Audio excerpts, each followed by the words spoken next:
You ever ride your bike around the city of Knoxville? Wish it was just a little safer?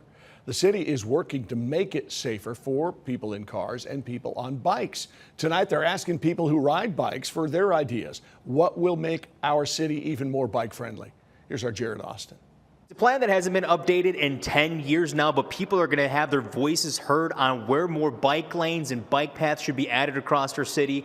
There's 3 key points for city officials tonight: connectivity, equity, and most importantly, safety. There's many reasons to bike in Knoxville. I ride my bike to commute, I ride my bike for fitness, I run a bike shop downtown. Matthew Zing is one of several people offering suggestions for the future of biking. Knoxville is surprisingly a good place to ride a bike, but it could be better. Places he says could be a little more accessible for those bikers: East and West Knoxville. Having better connectors and easier and safer ways to get out to parts of the city that up until now are pretty inaccessible by bike and just by car. Zing is one of the reasons why the city is asking people for their suggestions. A lot has changed in Knoxville since the original bike plan came out in 2015. There's so many destinations within like a mile or two that people are driving to, that if they can just hop on the bike and feel safe getting there, it just helps out everybody. It's less cars on the road. A key component of adding to the bike plan: making sure everyone can stay safe on the roads. We talk a lot about safety when it comes to vehicles and people driving vehicles.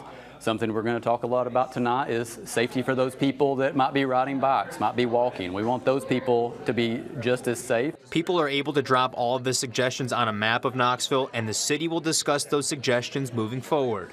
A plan to potentially get less people behind the wheel and more people on a bike.